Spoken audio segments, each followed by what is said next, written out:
What's up, Rams fans? We are so back and so happy you're here. In case it's been too long since you've seen my face, I'm Mike Walsh. It's because I eat, sleep, and breathe CTV Sports. I'm Leah Cackowski, and once again, here to stay. Here's what we got on tap for you tonight. All sports are already jumping into action, so we'll discuss their upcoming schedules. Mike and I will also take a look at some new roster additions for the green and gold.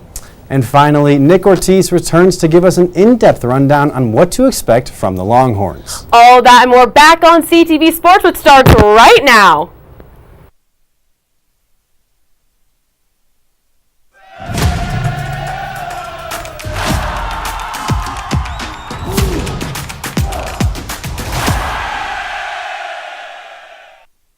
Football is back to campus. And by that, I of course mean women's soccer. The Rams look to continue last year's historical season. And in case you forgot, that included a program record 12 wins in their first ever Mountain West tournament appearance. The momentum had definitely carried over as the Green and Gold are 2-1-1 to start off the season, most recently claiming their first home dub against California Baptist on Sunday.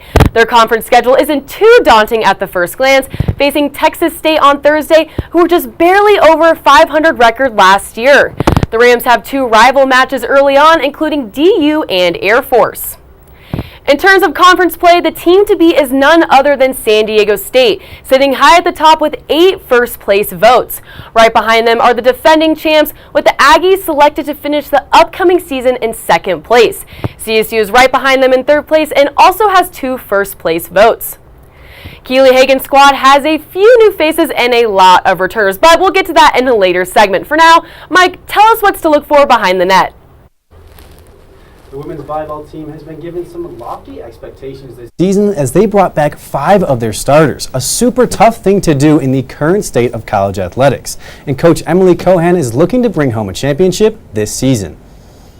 This team went all the way to the conference championship game last year, so bringing back almost the entire starting lineup could prove to be critical. Coach Cohan herself said this group has unfinished business. But now let's dive into the team's schedule for this upcoming season. The Rams started off the year this past Saturday with an exhibition game against Creighton, a good test before the team takes on both Florida and Michigan State this Friday and Saturday. Then the team faces off with more out-of-conference opponents in Oregon, Central Arkansas, DePaul, and Notre Dame. And all of that will help them get ready for a 2-game series against the Buffaloes of Boulder in just a few weeks. So a pretty solid slate to start the season for the Rams, but they were not named the preseason Mountain West champion for no reason. And now we will switch over to some roster talk with even a little more volleyball discussion still to come. New year means new faces. There are some significant changes within team rosters and others not so much. Colorado State holds nearly 400 student athletes, so let's take a look at this fall's dynamics. And starting off strong at the gridiron, CSU football looks to meet expectations like never before with Jay Norvell's 3rd trip around the CSU sun, along with the arm of Braden Fowler-Nicolosi. Mike, let's get right into it. I think this is going to be a good year. You know, I'm feeling good about it. This roster looks good. We got some good transfers in. Armani Winfield out of Baylor. I mean, that's a top-tier program. Getting a receiver like that is huge for us. And we got Dylan Goffney last year. We're getting transfers all over the place. And of course, along with transfers, we have some key aspect returners. One of the big names out there, of course, is Torrey Horton. Of course. Up for every award. Pretty much every single award. He broke so many records last year, led the team in receiving yards.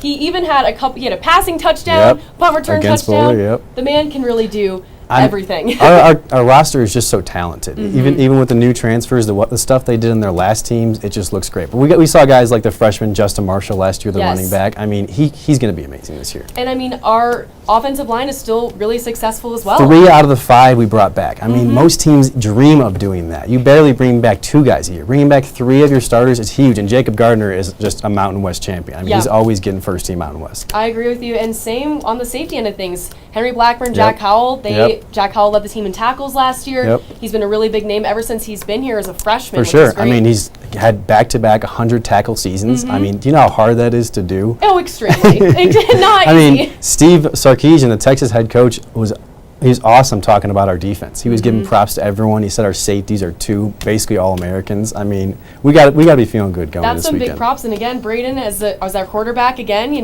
coming in his second year as a starter, he's learned a lot. I think he learned a lot. He learned a lot, made some mistakes, but he did lead the Mountain West in offensive passing yards. Like he had a good year. I think it's just the interceptions. The turnovers can't happen. But that's all about learning the game and learning it. For sure. Overall, though, football's roster is looking good. I think it's definitely going to be better than the last 2 years. I can't agree more. But now let's switch over to women's soccer, who's got a pretty good roster coming into this season. Yeah, I agree, Mike. Again, they had a absolute record-breaking season last year. They had never gotten that far before. Nope. Never had made a champion tournament appearance. And they were so close. They were so close. They were right there. But, kind of a younger program at CSU. They did really well. They have a lot of people returning. They have 7 seniors this year. A lot of people on defense. Kennedy Layton, Lauren Wheeler, Izzy Wildermuth. And you can't mention defense without talking about Shayna Ross. Oh. 2-time Mountain West Defender of the Week. Just the best goalkeeper I think I see in the Mountain West. I agree. I don't know. I don't watch a ton of games. But the games I've watched, she's looked like the best keeper. No, and it's been proven before. And again, last year Olivia Fout was a really big aspect to the game. She broke the program record with goals scored. And they're going to just, I think, have a really We did get 2 season. transfers. Got one from Arkansas and one from Nebraska. Those are good programs. Yes. We're bringing in people from good programs. And big names as well that have been consistently good soccer programs. And and I'm feeling good about it. I am too. And, of course, we also have to mention swim and dive this year. Of course. I mean, they're so dominant. Every single year. Every year. They had 2 back-to-back, undefeated, winning records. Little drop-off this last year. It's all right, though. A couple years before, though, again, they have Erin Dawson. She holds first place in the 200 free for CSU. Yep. Lexi Tritley, oh my gosh, she came out of the gates last year. This roster is just so talented. There are people breaking records every week, it feels like. And they have, again, 5 seniors, 5 freshmen, 8 juniors. So, again, kind of more diverse on the swim and dive side of things. It's a veteran squad. It is. It's a squad that knows the CSU training and knows the CSU team and knows the CSU coaches. Oh, 100%. So I feel like they're going to have another, I don't know. I don't want to say it. They're going to go back to those undefeated times with the drop-off last year, but I think they'll do really well this year. I agree. I totally agree. All right. And then next, we are going to go to volleyball. And as I mentioned earlier, this team really returned their players really nicely. 5 out of their 6 starters. I mean, that is so hard to do. And it feels like they've stuck around. Even through Tom Hilbert, he moved on. Leaving, Emily Cohen, this is her second year, and people are still here. So that says a lot about the program as a whole, the depth in between it. I mean, Karina Lieber, Kennedy Stanford, Emery Herman, Malaya Jones. Constantly good. Constantly they're never having a bad game, really. Even if they're having like a lower stat-wise game, they're still impacting the game so much. And I think they pick each other up. Emery Herman was such a big asset last year, especially with assists. And especially the loss of Pritchard was huge. So Herman stepping in was absolutely massive. I agree. And especially with Malaya Jones, she led the team in kills last year by like a landslide. She's a monster. She's doing absolutely She's always spiking that ball. Just gets the crowd going. It's going to be great, and we can't wait to talk about some of those games coming up here in a little bit. But Mike, we cannot forget. We can never forget about them. To talk about one of the most anticipated rosters of this year, and that is, of course, men's basketball. Which a lot of changes. It looks pretty different. It's you're bringing in 5 transfers, and 5 transfers that I think realistically could start. I mean, they're all a starter caliber player. I mean, again, March Madness run last year. They did really, really well. It was really fun to watch. We lost some big seniors. The squad was basically ran out of eligibility. Ran out of eligibility. Isaiah Stevens obviously doing well with the Heat right now. Looks like, but I mean, in terms of returners, we have Jay Lake, Rashawn Bemba, Kyan Evans, Neek Clifford. I mean, Neek's the biggest one. You got to talk about Neek. Neek. He was going to go to the draft. But he just spun it back. He's here. He's doing it again. And I think everything happens for a reason, and I am so excited for him to be a Ram. Once again. I can't lie. I would have loved to see him in the NBA. You know, with Stevens, going to go the same year. That would have been sweet, right? But I'm super glad he's coming back. He's going to be. I think he could average 20 points next year. I mean, last year he averaged 12, and I think he obviously probably put in a lot of work in the offseason. All these guys had, and we got some transfers that were putting up points. I mean, what's his name? Bowen.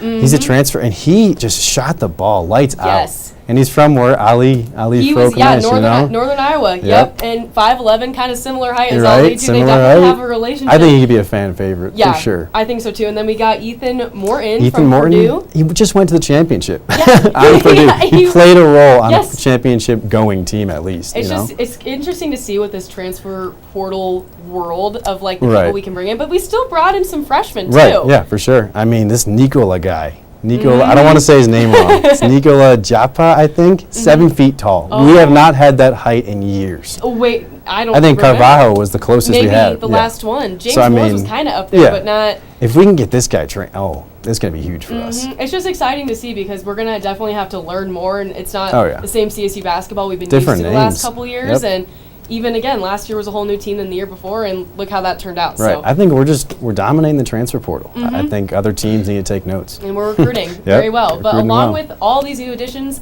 means the official start of all of the fall starts. And trust us, there is so much to look forward to. So much to look forward to. In just the next few weeks, all of CSU's fall sports will be in full swing. And for all Ram fans, it's going to hopefully be a victorious season.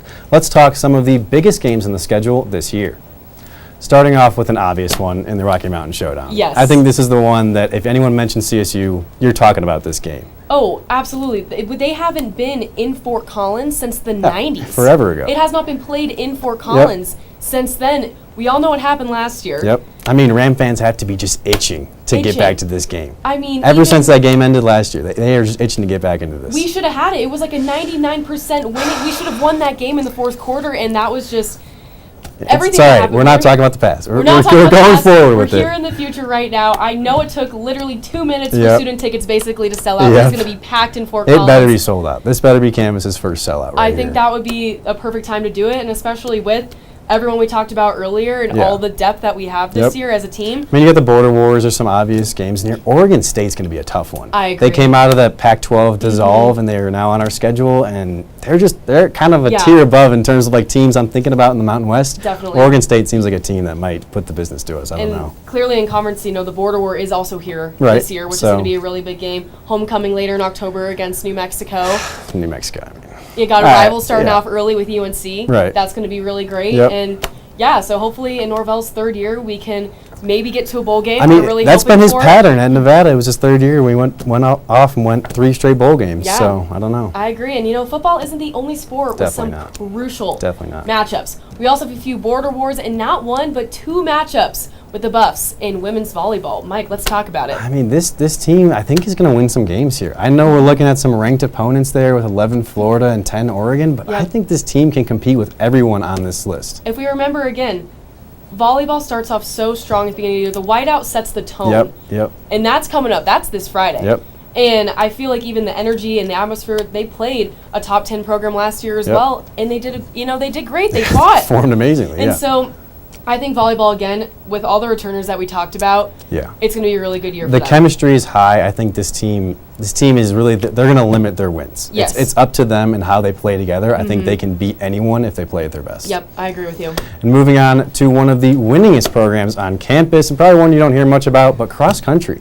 Oh my gosh. They're always winning. They won the Mountain West Championship last year. Look at that. I don't feel like anyone ever talks about them, but they're in season again. Come on. I mean, everyone's got to get out to one of these meets. Especially Sarah Carta. She is back. Yeah. She's absolutely dominating, and I'm excited. She could be a future Olympian. I think she could. With her times that she put up last year, she could be a future Olympian. Yep, they start off in that Wyoming Invite in Cheyenne. That's also this Friday. So that's coming up. Again, they're going to be in Minneapolis, and then they're going to be down in Metro at the end of September, so they're in full swing. Yes, I mean, definitely some traveling that might have an impact on the running, but I think this team is just so good. So talented, bringing back guys. I mean, this is a good team. It'll be a great team. And another team that's in full swing, oh yeah, that's men's golf. Full swing. And here are some tournaments to also look forward to this fall. Again, they have a longer season. They play in the spring as well, but they start right off Rams Masters Invitational. That is going to be September 17th. Then they go down to the springs. It's pretty typical. They get some nice breaks in here. They do. It's more spread out throughout the year for sure. Ending it in Cal Poly, they usually always do that. And golf has always been pretty statistically well here, and I'm excited for golf as well. They'll lose some here and there, but for the most part, their records and their just like win percentage is always high. Yep. They're always doing well, and I think they could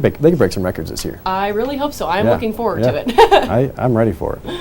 But we know that was a ton of information to throw at you really pretty quickly. We're just so excited for what's to come this year. I completely agree with you, Mike. And as seniors, we're both just trying to take it every in second. Every second. But Rams, we're going to take a quick break. But when we return, Nick Ortiz gives us a full deep dive into Saturday's game. Yo, Scott. Hey. I'm heading out, man. You want to ride? No, I got my car, but I actually really need to go to the bathroom. Oh, you know what? I was just in there. The line is like 10 people long. I think I'll just...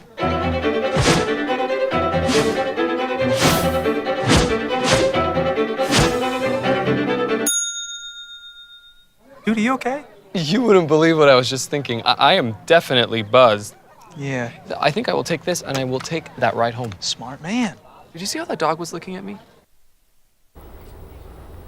What's going on, Rams? My name is Nick Ortiz, and I think I can speak for everyone here at CTV when I say thank God football is back. I miss this sport so much that I actually started watching basketball. I still don't know why, but that's besides the point. This Saturday, our Rams head south to take on the Texas Longhorns. And while you might know about some of the off-season moves that took place on our side, I'm here to educate you on what's new with Texas.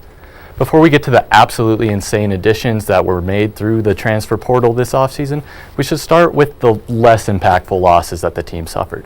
Across the board, 11 players left the program. However, only 3 of these players played at least 10 games last season.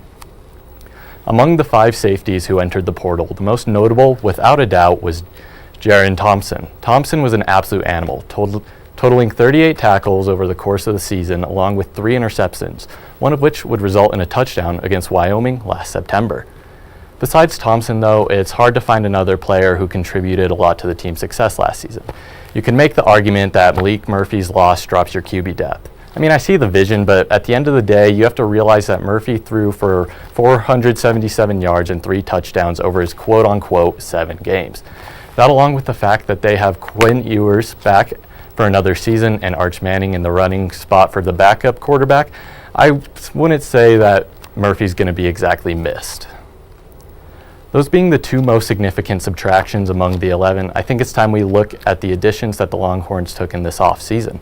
Texas would take on 8 transfers, ranging from both offensive and defensive linemen to all new safeties to replace the ones that they had lost last year.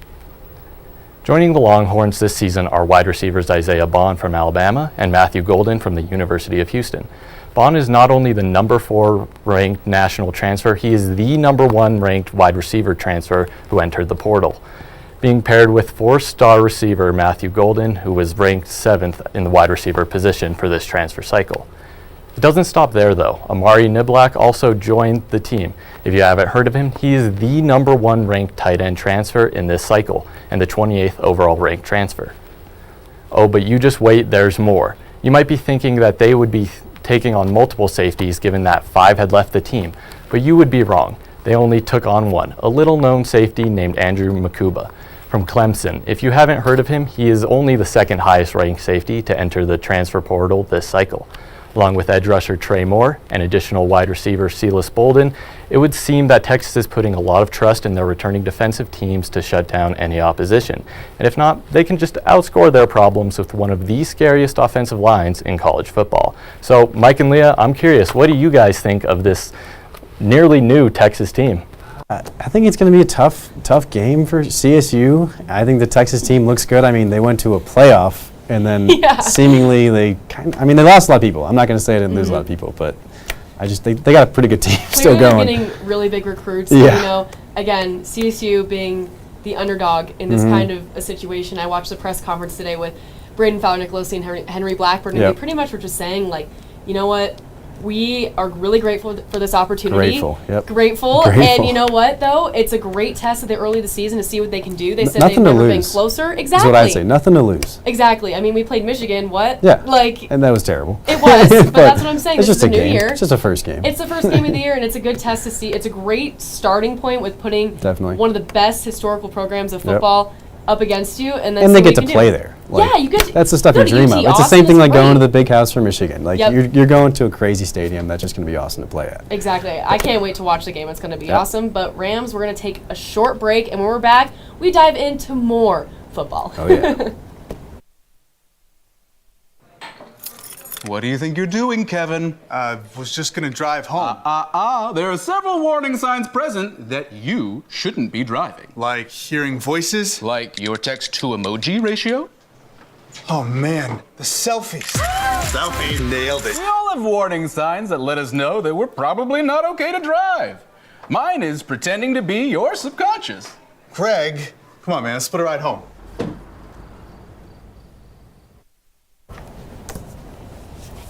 Welcome back from the break, Ram fans. Before we took a deeper look at the Longhorns, Nick said what we were all thinking. Thank goodness football is back. Oh, yeah. Now we're all hoping for a CSU bowl game this year, but before any of that, the Rams have to put up some big wins in the Mountain West Conference.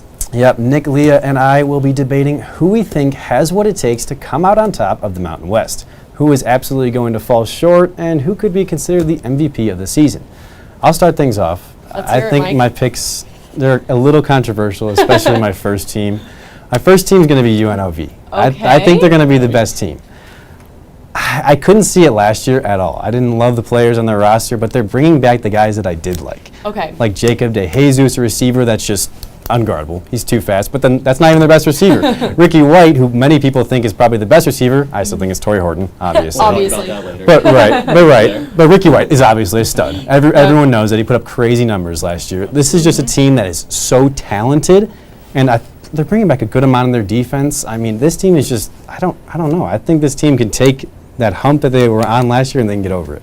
And I mean, they're really good last year, too. Right, So and no one really saw it. No. one really saw it, and they kind of just made that championship. And you're like, what? Yep. How did they do that? I mean, I'm looking at Coach O. You know, I'm really hoping that he can do kind of as much as he did, keep improving though. But if he can run that back just like he did, man. I mean, they have 3 of the top, I'd say probably 10 offensive linemen in the conference. I mean, this is just a team that's built so well. But we'll keep that open. We can discuss later. Worst team, I don't think is really going to be a debate here. It's zero debate. New Mexico just has 0 impact players No. on their roster at all. I want to give them a win, but I can't see where they get that win in their schedule. So for me, it's pretty simply New Mexico is going to be the worst team. They're 11-32 over the last 4 seasons. It's not getting They're better. used to it. They're used to it. It's by not going to now. get better. Yeah, It's this going to is get a all lot worse before it gets better. Yeah, I'll that's tell Why you we're that playing much. them homecoming. Right, so we're taking them down on homecoming. Everyone is going to be excited. Everyone's going to stay at the game this year. Yeah. They're not Campus going is to going be to be bumping. Yep. They have you guys seen the incentive? Oh, yes. For students The students. who Oh, yeah. stay Yeah. for the fourth quarter, there's discounts, concessions. Discounts. You know, trying to get fans to stay a little bit longer Have this to year. stay. We have to stay. So I think that'll be a good game to stay long yeah. for. I mean, the parents will be there. The parents will force their kids. Oh, yeah. Exactly. to stay the entire Parents time. will enjoy it. Right, exactly. Everyone will enjoy it. Yeah. All right, and then going to my MVP, I'm going with a guy that just never gets talked about, I feel like, when you're talking about, like, most impactful player with Jack Howell from CSU. I think everyone talks about Torrey. They talk about Brady. Yeah. And they say we have a good defense. They say we have good safeties. But I feel like they never mention just how good Jack Howell is. He's played 3 years here, 3-time Mountain West Conference, like, first team. And he's had 2 seasons of 100-plus tackles. I mean, he's just a great player. Under the radar. He's flying under the radar. Yeah. I don't get how no one talks about him. Well, and he has good backup behind him. Henry he's Blackburn of course. was the 3rd most tackles on the season last year as well. And again,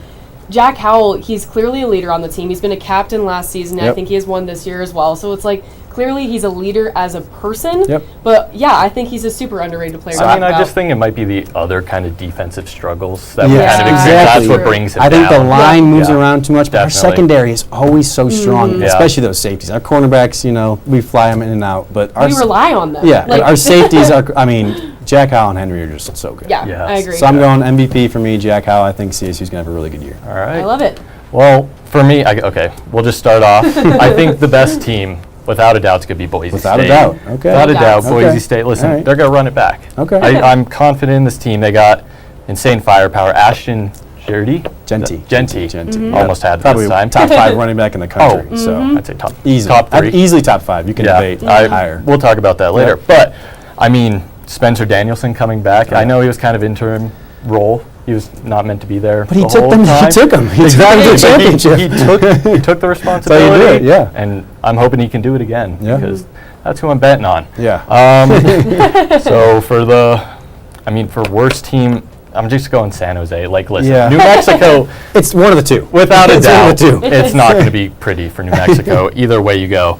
But San Jose, I mean, these guys just have so many transfers coming in. It's like ridiculous, dude. Team's not going to even mesh. like recognize him. They only have 6 returning I was gonna starters. say, you pretty can't hard. even name like. No.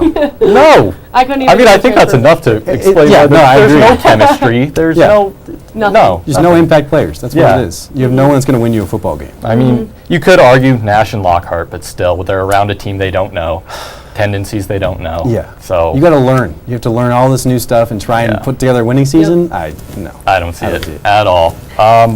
I guess back to the good stuff. Oh, yeah. For my MVP, I got from UNLV, Oh yeah, showing some love. Ricky White, There you go. 3, RW 3, Dude, this guy's can agree with you on crazy. that. Oh, he can agree with Yeah. me. Yeah. We'll agree for once. Yeah, right. I know this doesn't happen very often. No, to the two of you. enjoy it. But dude, this guy's crazy. Yeah. 88 completions, 1483 yards last season, 8 touchdowns. Yeah. Oh my gosh. Is he just fast? What is It's this? the speed. It's speed for sure, but he's just Superhero? he's a great route runner. Yeah. He just gets Yeah. he gets in front of everyone. It looks like he's wide open every time he catches the ball. Dude, this guy.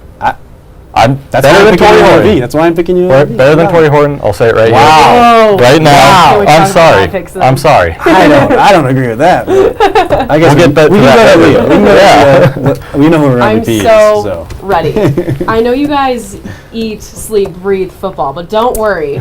I have. You watch. Come on. I love You're a football as fan. well. And I have to start with my picks. So again, I agree with you with Boise. I Okay. think All right. that they are going to be the best team. One thing Again, we'll they agree won on. the I don't hate conference it. last year. And again, their quarterback situation was a little interesting. Yeah. Especially when we're talking. 3 guys play last year. They were Yes. cycling. Yeah. They were Yeah. totally And cycling. they got Malachi Nelson from USC, who was a 5-star recruit. And he got outbeat this year. By who? Is he really? by Maddox Maddox Madsen. Yes, Madsen. by Maddox Madsen, who was their guy last year, kind of in the later half of the Right. He He season. played like 9 games. But he was only a starter for one of them. I Yeah, believe. he Really? really. Yes. He didn't do much. He was but relief. Like he must have Yes. been. Wow. He must have He been played amazing 9 in camp. He played 9 games. He had 1,100 yards and 9 touchdowns. Yep. But again, he was kind of an all right, in-between all right. person for Yeah. Boise. So They used him in the games a lot. I just he didn't start one Yeah. until later. But in the season. do you think from what you saw, was he like the factor that won them these games, or was it? I would say I don't know. That's up to you. I don't think necessarily. I think Boise just overall has a great offense. The and roster- defense Yeah, is I was gonna crazy. say. Especially your with depth. losing a coach, the way you win a championship. Yep. There has to be something There has to be- special. Yeah. There has to be something You wrong, found- and I you mean found just the their cheat. blue field. That's just Yeah. also why I picked Ew. Boise because And also easily the best running back in the Yeah, yeah. fucking top. Forget Yeah, that oh my blue gosh. field. Yeah. 1,398 yards Yeah. gained Oh, last yeah. year. So This- for G&T, right? Yep. Yep. Ashton Jean. Yeah. So Kid's Good player. inhuman. again, He's and not real. I mean, I do you really think for the don't. worst player? I really don't even think we have to talk Yeah. about it anymore. It's We're New still going to Mexico. Mexico. We could dog on him again. No, Like, they've we could had really enough. tear They're into gonna have a him. bad season. They'll Okay. have their bad The season. entire Fair enough, time yeah. that we've all been at Colorado State University, it's just been. I mean, New Mexico has not been No, great as never, our time here. never. So it's not. They're not gonna be. no, So. it's not even really worth getting into. But my MVP, Torrey Horton. Here it is. You guys. Here's a debate. He led the team last year, 96 receptions and 1,136 yards. He had 8 touchdowns. 2 other touchdowns. He had a passing touchdown that he threw and a punt return. Let's not forget he had some injuries too. He So did. he was, in that lineup, still putting up pretty Yep. crazy stats. And I mean, again, it was kind of like we didn't really know if he was going to come back. This is obviously he's a graduate student now, Yep. so he took his extra year of eligibility. Super so that's glad huge. he did. Thank Super God, glad yeah. he did. We really, we needed that for sure, especially losing players like Dallin Holker, Muhammad. Yep, It's Louis been- Brown. I Louis, mean, yeah. Tough big- losses. Tough losses, but again, Torrey is obviously kind of the king of the offense per se. if So you what's can the say. argument? All right. Wait. I want to hear. Here's my primary argument for Okay. this. Why so is he better? Is it just stats? yes. Oh my Mike, it's all about Oh, numbers no. for me. All right. Oh no. So Can't Torrey be. Torrey did 1136 and 96 catches. My boy did 1483 and 88. Okay, so he's getting more yards per He's reception. fast. He's just That, better. that just doesn't mean he's a better player. Bro, just watch him. Compare the two and you can see it. But Torrey is so. I think Torrey's more athletic. Do you think you're a little biased? I am biased. Here's for an sure, actual but here's an I actual also- argument here. All right, let me hear. Jacob DeJesus could be a wide receiver 1. The other receiver on UNLV could be a wide receiver 1 on a different team. So I think Torrey's got more of like a load to carry with CSU. I see where you're I coming think as a from. All right. superstar receiver, if you're pointing at the two, I think Torrey has much more to carry on his back. Okay. I agree. I see the vision. Faster, yes. That's the only thing I Better. can give Ricky White, really. I don't know. Well, and then You can have that opinion. That's not a bad opinion at all. Oh no, it's It's a great su- opinion. it's a That's super the right close- opinion, it's a super if we're- close if we're debate. being honest. Hey, and he's up for awards too. Best receiver award. Walter Camp Award was the Player of the which Year. I think Ricky White is On the watch probably list. also. Okay, but I know that Torrey is. That is all I know in my heart. Okay, She's but got a thing for Torrey. You can't he's tell. just, he's all right. That's great. all right. But Ram fans, We'll leave I it wish there. we could talk about football all night, but that is all the time that we have. We got a busy couple of weeks ahead. Oh, yeah. So, with that being said, have a great rest of your night, and we'll see you all next week.